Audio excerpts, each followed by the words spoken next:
Bom dia, irmãos.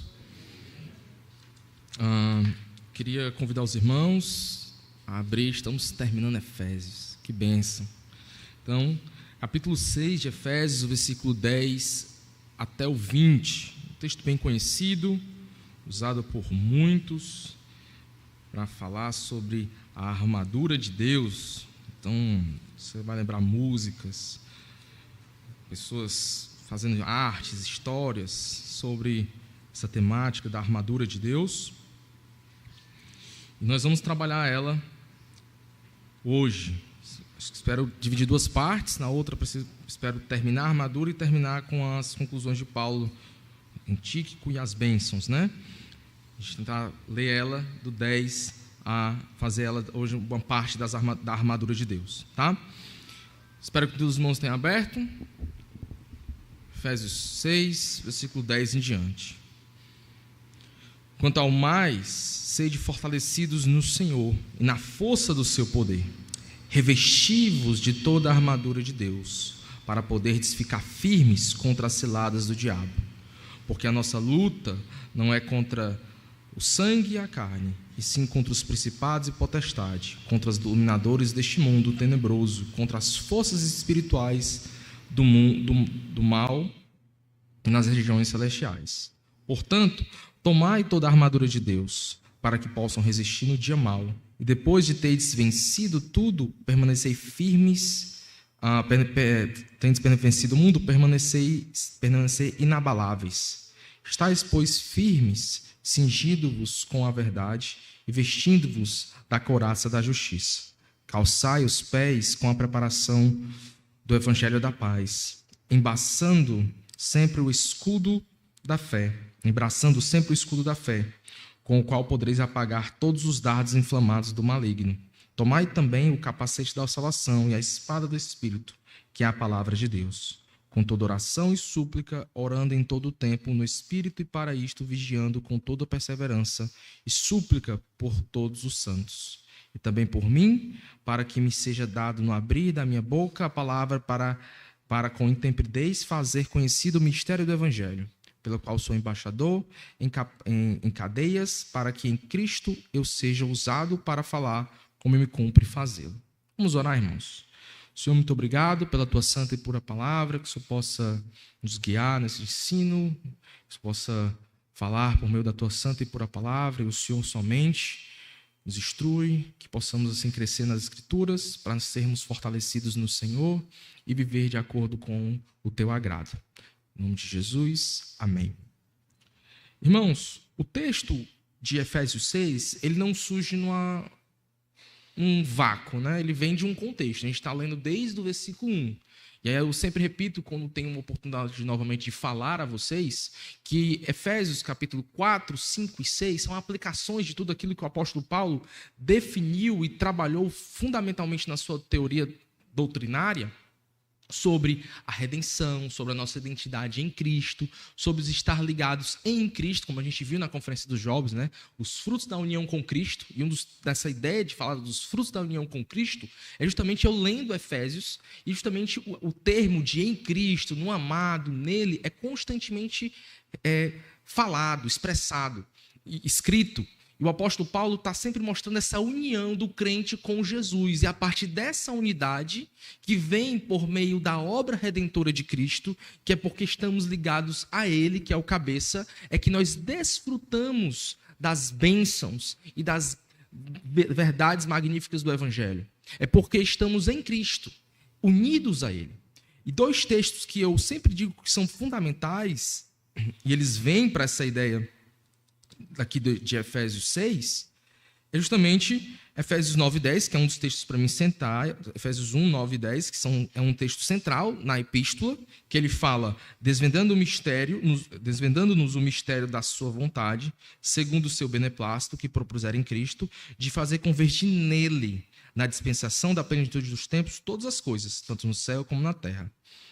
O apóstolo acabou de descrever que nós somos eleitos por Deus em Cristo, e Ele nos escolheu nele, no amado, nos predestinou para ser santos, irrepreensíveis.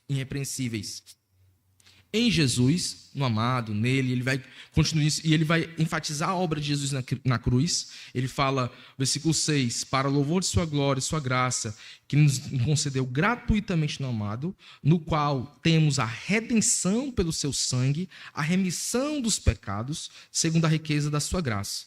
E aí ele continua, né, que derramou abundantemente sobre nós em toda sabedoria e prudência. Ele fala que o plano de Deus, há um propósito de Deus no seu plano redentor, de colocar Cristo, e ele coloca, né, e sim, Jesus é o centro desse propósito. É uma centralidade no plano de Deus na pessoa do Filho. Então Deus tem e coloca Cristo no centro de toda a sua obra, de todo o seu plano, que Cristo tudo convirja nele, aponte e glorifique e exalte o nosso Senhor Jesus Cristo. Então Jesus, ele tem essa centralidade. E a partir disso, o apóstolo trabalhou a ideia de redenção, isso se manifesta grandemente na obra redentora dele na cruz, que trouxe redenção e salvação, que garante-nos uma recompensa futura, que é isso que ele fala no versículo 11 e 12, ele fala no versículo 11, nele digo, no capítulo 1, do qual fomos também feitos herança, predestinados segundo o propósito, daquele que faz todas as coisas conforme o conselho da sua vontade, a fim de sermos o quê? Para louvor de sua glória, nós que de antemão esperamos em Cristo, em quem também vós, depois que ouvistes a palavra da verdade, o evangelho da vossa salvação, tendo nele também Cristo, fostes o quê? Selados com o Espírito da promessa, o qual é o penhor, a ideia de penhor de propriedade, da nossa herança. Até quando? Até o resgate da sua propriedade, que somos nós, em louvor da sua glória. A garantia. Aqui nós temos a Trindade, né? O Pai planejando, o Filho executando e o Espírito Santo selando. Então temos o Deus Trino trabalhando nessa grandiosa obra.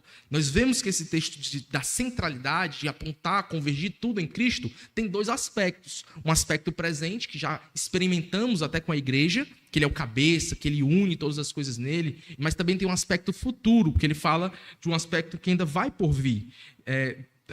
Dos tempos, na plenitude dos tempos, as coisas tanto no céu como na terra, na dispensação da plenitude dos tempos. Então, ele fazer convergir nele, na plenitude dos tempos, também está apontando para um período futuro, que é justamente a segunda vinda de Jesus, onde realmente a redenção na sua plenitude acontecerá em todas as áreas que o Senhor assim o propuser, né? A condenação de Satanás, dos seus anjos, dos ímpios que não creram nele, mas a confirmação e a completude da redenção dos crentes, da criação que vai ser restaurada e tantas outras coisas que a gente entende que vai se cumprir ali no período milenar e também no novo céu e nova terra.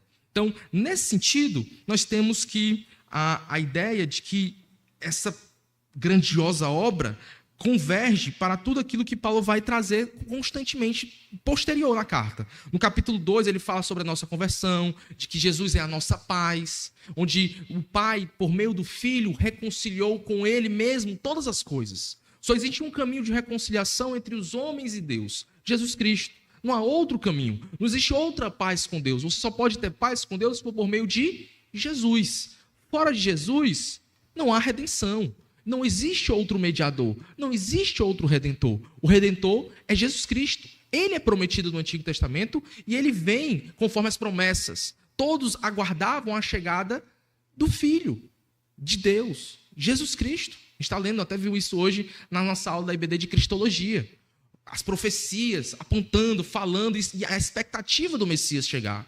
E quando lá em Lucas 2, Simeão vê Jesus, ele diz que agora pode descansar, porque os olhos deles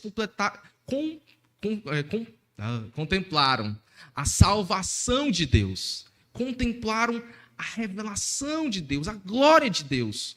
E isso é grandioso para Simeão. E depois Ana também, que é uma profetisa, uma mulher de Deus, que também se alegra com a vinda do filho. Está em Lucas 2. Então, você vê essa expectativa. Então, como o apóstolo trabalha nos 3 capítulos sobre esse mistério, sobre o evangelho, sobre a redenção, sobre Jesus ser a nossa paz, essa centralidade na verdade de Deus vai sendo trabalhada nos 3 primeiros capítulos, onde o apóstolo Paulo fundamenta toda a teologia da redenção, da união. É replicado. No capítulo 1, ele fala disso. No capítulo 2, ele volta a falar, vocês estavam onde? Estavam perdidos. Lembrem de onde vocês vieram. A identidade de vocês. Vocês eram assim. oprimidos, presos, sobre os principados das potestades do ar. Agora, em Cristo, por causa da obra dele, vocês foram libertos. Antes vocês estavam distantes de Deus. Agora, vocês foram aproximados por Cristo. Antes vocês eram estranhos às alianças. Sem Cristo, sem Deus, sem esperança no mundo. Mas por Cristo, agora vocês estão oposto disso. Vocês são agora participantes da aliança. Vocês têm Cristo e agora têm esperança nesse mundo. Essa é a vida do crente. E essa realidade vai se aplicar em santidade, em vida com Deus, em unidade da igreja. O capítulo 4 trabalha isso. No capítulo 4, o apóstolo Paulo vai tentar de várias formas mostrar a unidade da igreja. Ele vai falar no primeiro versículo do capítulo 4. Rogo-vos, pois eu, prisioneiro no Senhor, que andeis de modo digno da vocação que foste chamados. Versículo 2 do capítulo 4. Com toda a humildade e mansidão, com longanimidade, suportando-vos uns aos outros em amor. Suportando-vos uns aos outros em amor. Esforçando-vos diligentemente por preservar a unidade do Espírito no vínculo da paz. Quem é a paz? Ele falou no capítulo 2 quem é a paz. É Cristo. O que nos une é Cristo. A nossa paz é Cristo. A nossa paz com quem? Vertical, com Deus. Deus nos reconcilia por meio de Cristo. E nossa paz uns com os outros. Cristo rompeu a barreira de inimizade que existia. Agora nós temos harmonia. Ele fala isso para gentil e judeu, que agora quando se converte todos se tornam esse novo povo que surge em Jesus, que é a igreja. Então os judeus e gentil hoje convertidos são igreja. E essa inimizade que outrora existia, isso foi rompido, isso acabou por causa da obra de Cristo. Porque Jesus é a nossa paz uns com os outros. Então há perdão, há amor, há reconciliação, a unidade neste povo. Não existe mais divisão étnica, de classes, de qualquer outra coisa. Não, o que nos une aqui é o cabeça. Quem é o cabeça? Cristo. Nós estamos em Cristo, unidos a Ele, e por causa dele estamos aqui. Não é time, não é gosto, não é futebol, não é nada disso. Todo mundo que tem um time diferente, um gosto diferente, não é Cristo que nos une aqui. É a obra dele. É por ele, é para ele. Então, ele continua fazendo essa ideia da unidade. Ele fala dos dons que o próprio Cristo dá à igreja, e ele fala dos dons de liderança e ensino, né? Ele fala dos apóstolos, pastores e mestres, provavelmente é o mesmo termo, né? Já preguei isso para vocês, a ideia é que é pastor-mestre, é como se fosse uma tradução de pastor-mestre. Então, tudo isso está convergindo, que Deus está capacitando a sua igreja, capacitando o seu povo para a obra dele, para pregar o evangelho, para ser santos, porque a santidade só existe quando você está em Cristo. Não se engane, não existe descrente santo, não. Não existe descrente que vive em santidade, não. O descrente ele está perdido, ele está longe de Deus, ele precisa da redenção. E aí no capítulo 4, ele vai falar no versículo 17, vou até um pouco mais na frente, versículo 24. Ele começa a fazer exortações sobre um período de santidade na prática. Ele fala, por isso, deixando a mentira, fale cada um a verdade com o seu próximo, porque somos membros uns dos outros. Irai-vos e não pequeis, né? Não põe o sol sobre a vossa ira, nem deis lugar ao diabo. Aquele que furtava, não furte mais, antes trabalhe fazendo com as próprias mãos o que é bom, para que tenha com que acudir o necessitado. Esses textos estão trabalhando a santidade baseada naquela ideia de redenção, da centralidade de Cristo. Ele fundamentou toda a doutrina para começar a fazer várias aplicações no capítulo 4, 5 e 6. E é isso que a gente vê nesses 3 capítulos. A gente vê essa motivação, essa identidade do crente por estar unido a Jesus, a novidade de vida. Ele vai fazer um apelo até no capítulo um pouco antes, no versículo 24, eu li o 25, né? Versículo 24, ele fala, e vos revistais do novo homem, criado segundo Deus. Quem foi criado segundo Deus aqui, que ele acabou de falar no capítulo 2? Ele fala que nós, quando fomos redimidos, fomos criados segundo Deus em Cristo. Ele fala isso no finalzinho do capítulo 2, no versículo 10 e 9 do capítulo 2. Essa nova criação que nós somos, essa nova criatura é aonde? É em Cristo, como diz lá em 2 Coríntios capítulo 5.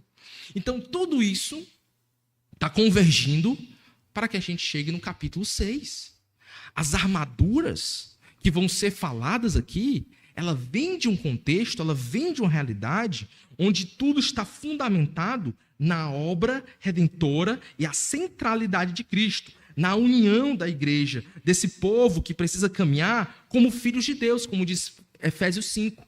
andem como filhos de Deus amados. Amem como aqueles que foram redimidos. Saibam que essa é a sua identidade, é quem vocês são.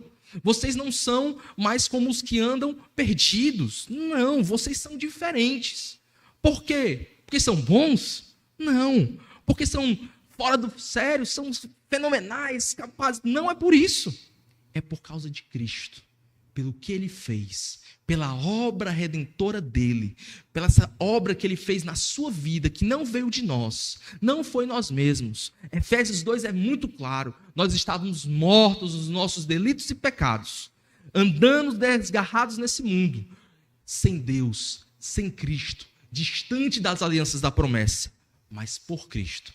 Por causa dEle. Pela obra dEle. Mas, ele até fala, mas por Cristo. Nós somos reconciliados.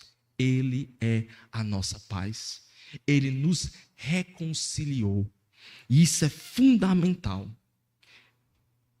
Esse texto das armaduras de Deus, eu vou dividir ele em 3 pontos. O tema do sermão é: fiquem firmes em Cristo na batalha. Fiquem firmes em Cristo na batalha. A vida cristã, por muitos, é chamada ou lembrada por muitas coisas. Mas aqui no Efésios 6, o apóstolo Paulo vai trabalhar a vida cristã como um campo de batalha. Ele vai trabalhar a ideia de que nós estamos numa guerra. Mas aqui eu quero que a gente tenha muito cuidado com essa expressão de guerra e batalha espiritual, para que a gente não caia nos enganos e nos falsos ensinos que tanto se espalharam na década de 70, 80 e 90, que até hoje têm os seus frutos, infelizmente, frutos ruins. As campanhas de batalha espiritual, alguém lembra desses... Né? Tinha até músicas, né? Eu me lembro que tinha uma música que era: eu entrei no terreiro do inimigo e roubei tudo que ele me tomou, né? Aí Satanás debaixo dos meus pés. Essa música cantou muito em ambientes pentecostais e tal. É uma música que vem desse contexto de batalha espiritual. Os grandes teólogos do tempo desse período de batalha, aqui principalmente no Brasil, foi Valnice Milhões, o Ed Macedo também tem muito disso na Universal, o Valdomiro na Mundial, o R.R. Soares na Internacional. São homens que trabalharam muito essa teologia da batalha espiritual. Nos Estados Unidos, os proponentes grandes era quem? Era Benny Hinn, era Rebecca Brown, o livro da Rebecca Brown, terrível, era Libertando os Cativos, acho que esse é o nome.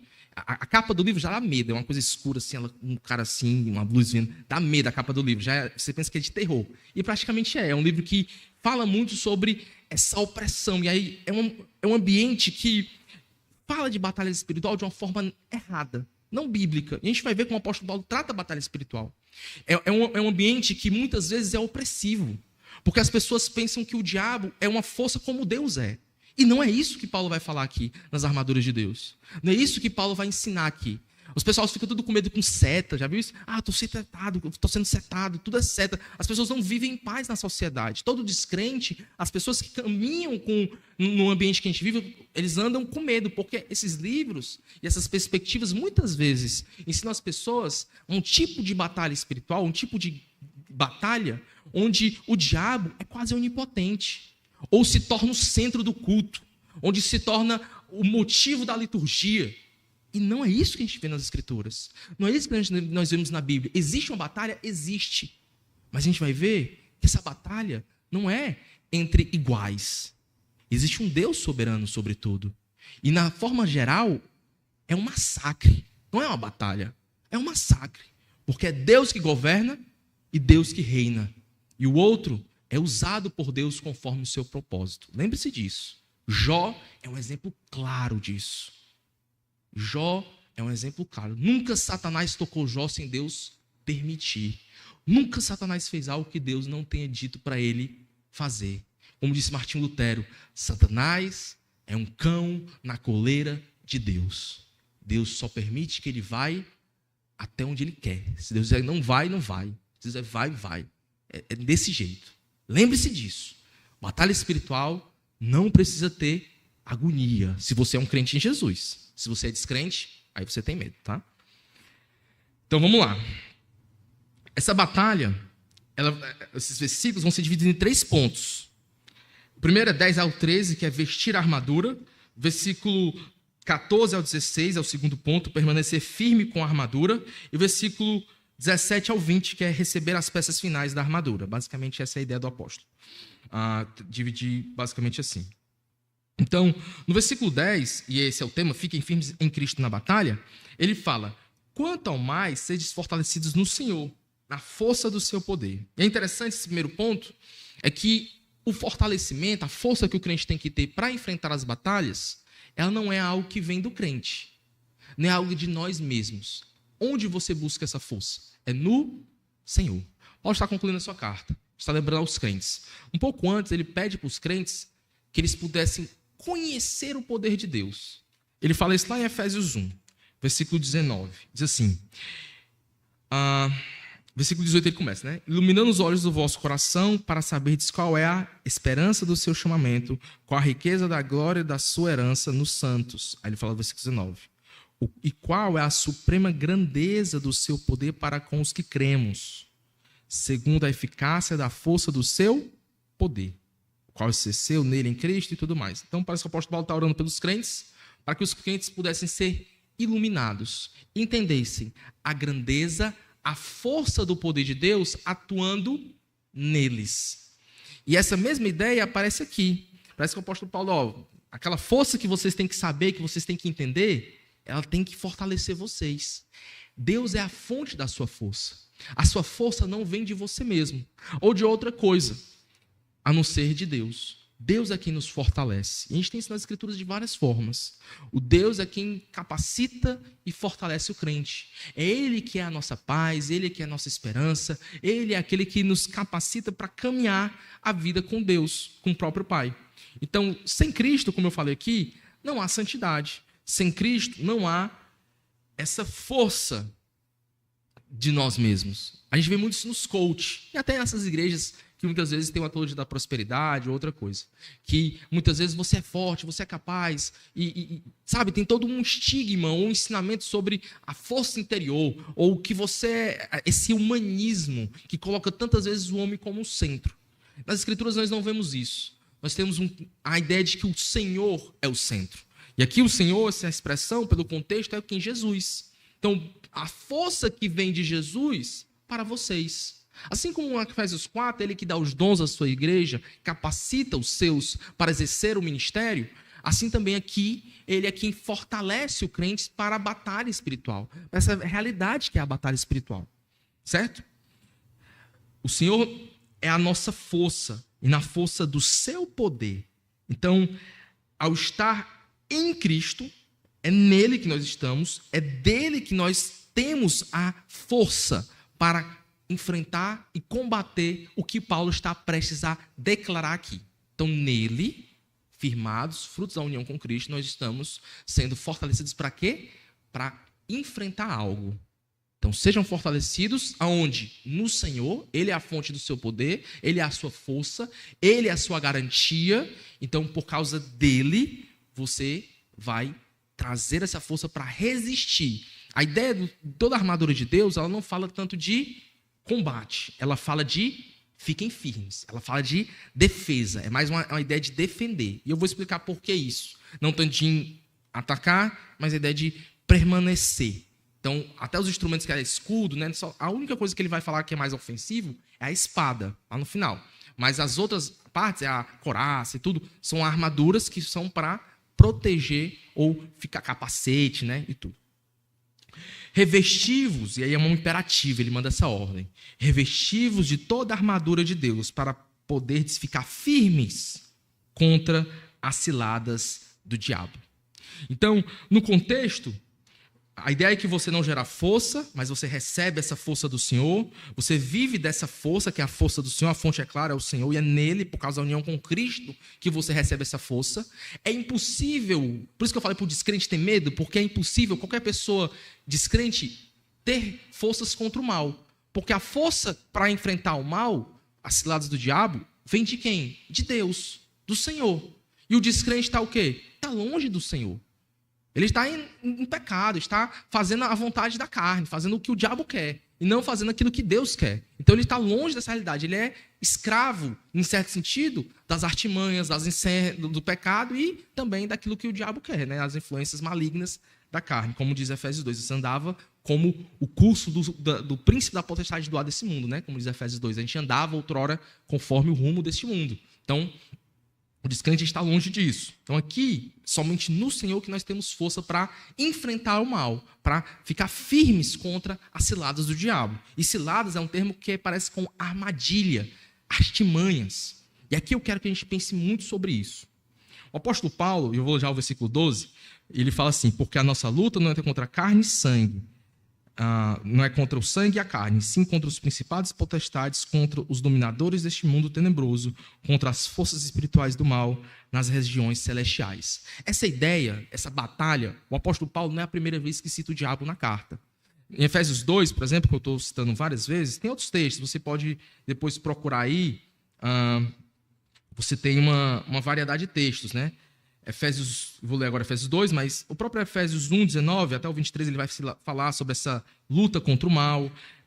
Efésios também, capítulo 4, versículo 27, Efésios 5, 16. Você tem também Efésios 2, 7. São textos, 3, 10, que o apóstolo Paulo está citando o diabo. Eu vou ler o Efésios 2, capítulo 2, versículo 2, para a gente pegar um como exemplo, para não estender tanto. Mas esses outros exemplos de Efésios também falam sobre essa luta, essa batalha, né, contra o mal. Versículo 2, nos quais andaste outrora segundo o curso deste mundo, segundo o príncipe da potestade do ar, do espírito que agora atua nos filhos da desobediência, entre os quais também todos nós andamos outrora, segundo as inclinações da nossa carne, fazendo a vontade da carne e dos pensamentos, e éramos por natureza filhos da ira, como também os demais. Então aqui ele já cita essa batalha, né? Como os homens andam, segundo as inclinações da sua carne, seus pensamentos, estão andando conforme os príncipes das potestades do ar, que é uma referência justamente a esses espíritos malignos, ao diabo, aos seus anjos, né? Seres malignos. A forma que o apóstolo Paulo tem trabalhado sobre essa batalha, ele vai falar sobre a ideia de que há uma armadura que nós temos que revestir dela. O exemplo da armadura que o apóstolo Paulo está falando, lembra que essa carta de Efésios, o apóstolo Paulo está preso. É bem provável que ele esteja ali perto de um centurião, de um soldado romano, e veja e saiba as armaduras desse soldado, né? A espada, o escudo, o cinturão, a couraça. Eram armas, um tipo de armadura que era comum de soldados romanos. Então o apóstolo Paulo pode estar vendo isso aí no soldado que está ali perto dele, ele na prisão. Essa carta foi escrita na prisão. Até ele fala um pouco lá no final do versículo que a gente leu, né, que ele em cadeias, né, e tudo mais. Então, versículo 20. E ele vai trabalhar essa ideia das armaduras. É algo muito interessante. Mas o próprio Deus também aparece em alguns textos de Isaías como um soldado, como um guerreiro, como em Isaías 59 e até Isaías 11. O próprio Deus se veste de justiça e salvação, e ele, como esse guerreiro, vai trazer punição às nações ímpias e vai trazer o seu reino sobre os povos. É interessante que o crente também é visto como esse soldado, que é comissionado pelo próprio Deus, que em alguns momentos também faz a linguagem, se mostra como linguagem desse guerreiro.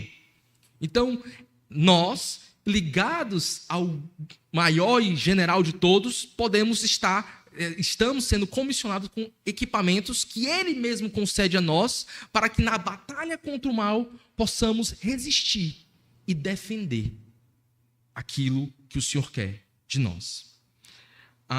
É uma blindagem completa, é um equipamento total, é bem detalhado, que a gente vai ver. E o apóstolo Paulo tem uma missão de dizer que este equipamento tem um propósito, que é justamente nos defender das ciladas do diabo. Irmãos, e aqui é um ponto importante. As armadilhas do diabo, as ciladas dele, aquilo que ele faz contra os crentes, ela é algo que é sutil muitas vezes, são armadilhas. Às vezes ele pode vir de forma mais direta, a gente vê textos, possessões demoníacas, exorcismos, né? Coisas que acontecem. A gente não vê tanto no nosso meio, porque ninguém enfatiza esse ensino, porque as escrituras também não enfatizam. Acontece hoje, a gente entende que pode acontecer, mas não é o ordinário, não é o comum, não é a forma que o diabo mais trabalha, não é essa. E nem é essa a forma que a gente vê nas escrituras, que o diabo está possuindo todo mundo é possuído, todo mundo... Não. Pelo que eu entendo nas escrituras, o diabo mais atua em um campo mais sutil, ao meu entender, que é do falso ensino, da heresia, da mentira, do engano. O termo diabolos, que é para o diabo, até em Efésios 4, ele é usado para, às vezes, falar do caluniador. Em Mateus, nos evangelhos, nós vemos que Jesus fala que o diabo é o pai da mentira. E ele foi assim desde o princípio. Quando lemos Gênesis, capítulo 1, 2 e capítulo 3, principalmente, que é a queda, nós entendemos que a serpente, ali o diabo, ele acaba enganando Eva. Ele engana, ele é sutil, ele cita um falso ensino. Ele diz, você comer dessa árvore, você vai ser como Deus. Ele fala uma meia-verdade. Eva não seria como Deus no sentido de conhecer o pecado ou o mal por contraste. Ela ia experimentar o mal e se tornar pecadora, assim como Adão. Ele usou um falso ensino para enganar. Assim, quando nós olhamos para a nossa sociedade mundana, onde nós podemos ver mais a mão do diabo? Nos falsos ensinos, nas seitas, que falam que Jesus não é Deus, que fala que Jesus, como diz lá em João de hoje na Cristologia, né? Na aula de Cristologia, 1 João 4, ali, versículo 3, que João diz que aquele que nega que o Filho veio em carne, esse tem o espírito do anticristo, esse não vem de Deus. Porque o engano, ele corrompe mais, ele atrai mais, é um veneno, ele mata mais rápido. O falso ensino está aí. É só o que a gente tem na sociedade. Seitas, pessoas que pregam que a salvação é por obras. É uma heresia, é um falso ensino, que tem suas raízes aonde? No diabo, no pai da mentira. São doutrinas heréticas que levam milhões de pessoas para o inferno. Saindo do campo mais religioso, pense em outras heresias que a sociedade ideológica e da ideologia progressista, ideologias que são contra a palavra de Deus, também são falsos ensinos que levam pessoas para o inferno. Ateísmo, gnosticismo, deísmo, doutrinas heréticas do mundo pós-moderno, secular, materialismo, secularismo. Bote os ismos aí que você inventar. Não vem da palavra de Deus. Então nós, como crentes, estamos pregando a este para que eles saiam do falso ensino. Quer religioso, mais voltado às seitas heresias que nós temos por aí, ou falsas religiões de outros ambientes, islamismo, hinduísmo, que nós temos que pregar para esse povo, para eles se arrependerem e crerem em Jesus, porque creem no falso ensino, que não provém da palavra de Deus, que a raiz não é Deus, a raiz vem do enganador, nesse sentido, porque ele está enganando muitos. Então, a influência como Efésios 2 vai falar, diz que andávamos como os demais nesse mundo, né, que é corrompido pelo próprio diabo, porque o falso ensino está aí. E é a forma que o diabo mais age, ao meu ver nas Escrituras. Você tem possessão demônica que pode existir? Eu creio que sim. As pessoas podem ser possessas. Claro, você tem que ter muito cuidado, né? Você tem que ver se tem algumas questões sobrenaturais. Até interessante observar. Se você vê, já aconteceu no caso de eu ir para um momento de expulsão demoníaca, lá, que uma pessoa estava possessa, a gente foi orar pela pessoa e, graças a Deus, aparentemente o espírito saiu. Mas você tem que observar, porque às vezes a pessoa pode ter ataque de epilepsia, a pessoa acha que é demônio, às vezes é só uma questão mental, ou a pessoa pode ter algum nível de problema mental e a pessoa acha que é demônio, ou a pessoa tem ataque de convulsão, às vezes é uma coisa clínica e a pessoa acha que é espírito. Então, tem que olhar bem, muito discernimento, para saber se é demônio ou não. E quando tem alguns casos mais como gadareno, né? A pessoa tem super força, tem uma força sobre-humana, fala outras línguas. Tem um pastor que brincava e disse, quer saber se o cara está possesso? Olha se ele fala em hebraico, olha se ele fala em aramaico, porque o demônio sabe, né? Então, ele vai saber outra língua. Dizia isso, ele brincando. Mas o diabo sabe muitas coisas, então ele saberia falar outra língua, né? Então, ele brincava e dizia assim, você tem que ver sobrenatural. Então, as pessoas caçam, às vezes, muito isso. Querem muito isso. Entrevista demônio, que aquilo ali, para mim, tudo é uma mentira, né? Claramente, que o demônio fala várias coisas que o cara quer para enaltecer a igreja dele, enfim. Mas você tem esse contexto onde as pessoas clamam muito por isso. Mas nas Escrituras, onde nós vemos mais a ação do diabo é nos falsos ensinos. E não há uma algazarra dos próprios apóstolos em trazer isso como sendo o centro da liturgia e da doutrina do povo. Isso acontece, eles vão expulsando e vão continuando pregando o evangelho. Quem trazia mais para o trabalho eram os fariseus, eram os incrédulos que iam perseguir eles. Esses que davam mais trabalho. Os demônios que não apareciam eram expulsos. Mas os falsos ensinos que estavam sendo pregados ali, era por causa do falso ensino que eles falavam, e o apóstolo Paulo ia combater, é que eles apedrejavam o apóstolo, batiam no apóstolo, prendiam. Esse é o cerne, é o problema. É por isso que cristãos na janela 10/40 são perseguidos. Porque eles amam a Cristo em um ambiente que não ama a Cristo. Não é porque a pessoa está endemoniada, é por causa do falso ensino daquela que habita naquela região. Onde doutrinas e governos acabam negando o evangelho e perseguindo os crentes. Então, a ação do demônio, do diabo, é muito mais forte no ensino, na doutrina. É assim que ele vem fazendo. Ele é o pai da mentira, é o caluniador. Mas é interessante, aqui eu quero encerrar, a primeira parte. Não vou desenvolver mais isso depois, mas que toda a parte no versículo 13, ele vai dizer: portanto, tomai toda a armadura de Deus para que possais resistir ao dia mau e depois ter desvencido tudo, permanecer inabaláveis. Sabe por quê?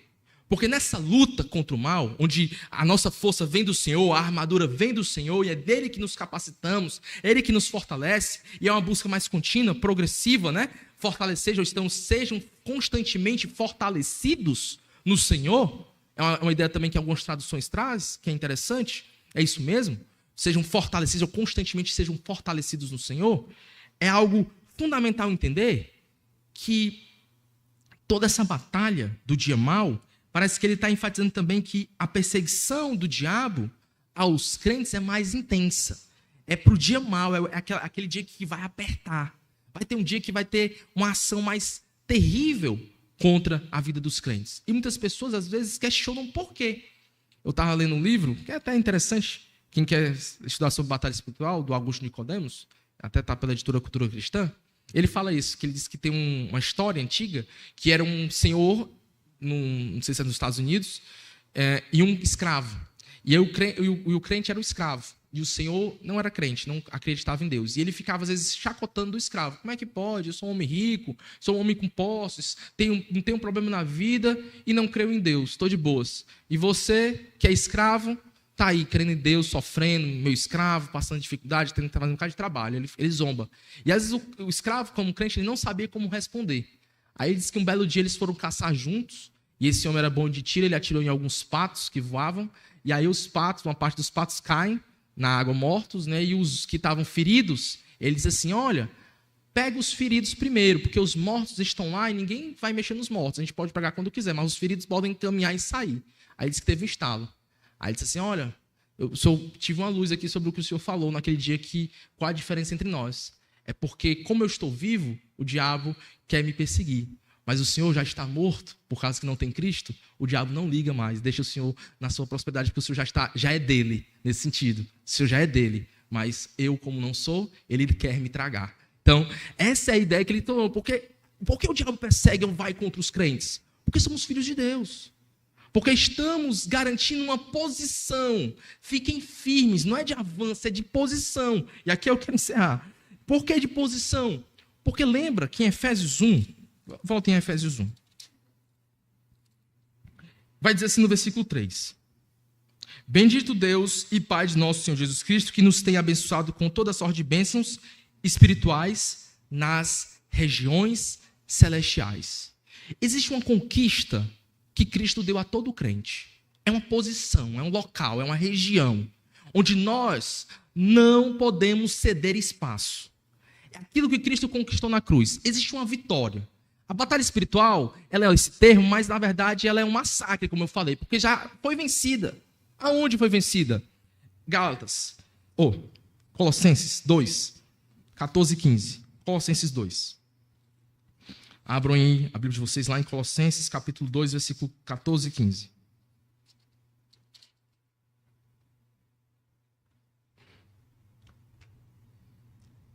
Tendo cancelado o escrito de dívida que era contra nós e constava de ordenanças, o qual nos era prejudicial, removeu inteiramente, encravando na cruz. Versículo 15. E despojando os principados e as potestades, publicamente os expôs ao desprezo, triunfando deles na cruz. Há uma vitória já realizada. Cristo na cruz, o Cristo crucificado que morreu e ressuscitou, ele venceu. E por causa da vitória dele, nós temos vitória. Esse é o ponto. A nossa vitória está ligada à vitória de Cristo. Sem ele, não há como nós ganharmos nada, porque a vitória não foi nossa. Foi Cristo que conquistou a vitória. A vitória da batalha está garantida nos crentes, pois Jesus venceu.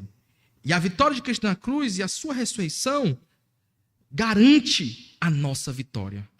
Garante nossa posição. Então fiquem firmes onde Cristo te colocou. O diabo vai tentar tirar você desse local, daquilo que foi conquistado na cruz para você.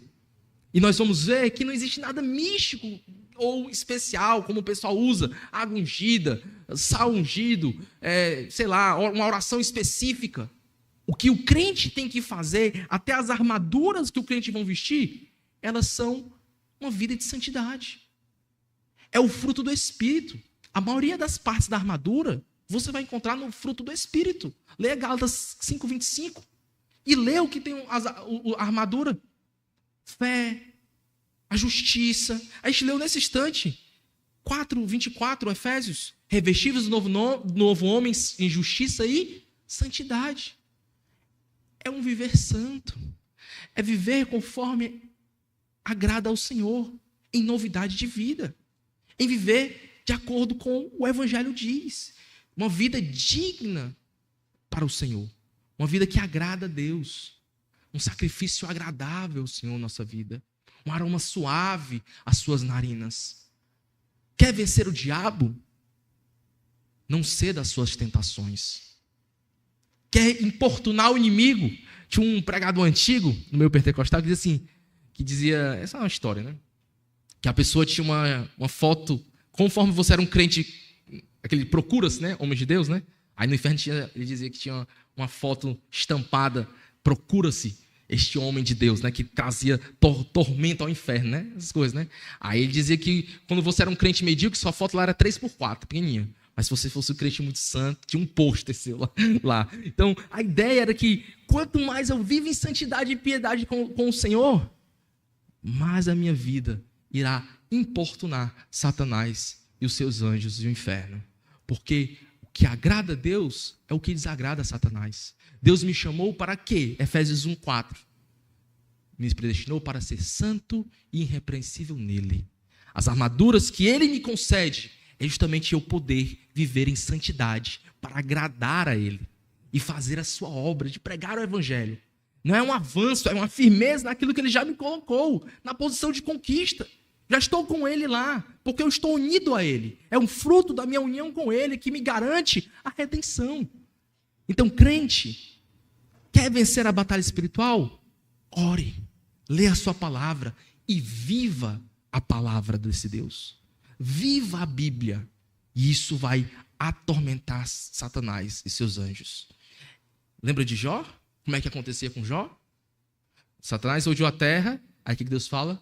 Vixe, meu servo Jó, homem íntegro, reto, que se desvia do mal. O diabo detestava, mas Deus se agradava. Assim temos que ser nós, irmãos. Nessa batalha espiritual, ganha quem fica firme na posição. E como eu fico firme? Buscando forças no Senhor e vivendo em santidade. Lembre que falei em Efésios 4. O que roubava, não roube mais. O que mentia, não minta mais. O que falava palavras torpes, palavrões, palavras de maldição, palavras ruins ao outro, caluniadores, difamadores, fofoqueiros, não façam mais. Antes, use sua boca para abençoar, para pregar a palavra, para amar o próximo, para dizer para o Senhor quanto Ele é lindo e bendito. E pregar o evangelho aos perdidos. Lembre-se disso. Santidade. É para isso que Deus nos chamou. E essas armaduras que Ele nos concede é para justamente resistir até esse dia mau que o diabo vai chegar. E lá nós podemos sair vitoriosos, porque ele já venceu e podemos vencer com ele. Amém, irmãos? Vamos orar. Senhor, muito obrigado pela tua santa e pura palavra. Muito obrigado, Senhor, pelo ensinamento das Escrituras, que possamos resistir ao dia mau. Não nos deixa fraquejar, nos fortalece, Pai, nos mostra cada vez mais diante de Ti o desejo, a vontade, Senhor, de crescer no Evangelho, de ser santo, Pai, de viver o fruto do Espírito e ser revestido, como essa ordem, revestivos da armadura, esse imperativo, essa armadura do Senhor.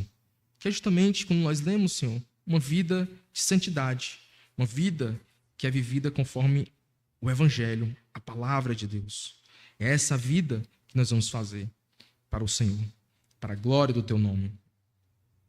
E devido a isso, muitos crentes vão ser perseguidos, porque amam o Senhor, porque vivem para o Senhor. Foi assim com o apóstolo Paulo. Quando ele era um apóstolo fiel, um homem de Deus, perseguiram, prenderam, bateram, apedrejaram e chegaram a martirizar o apóstolo, matar o apóstolo.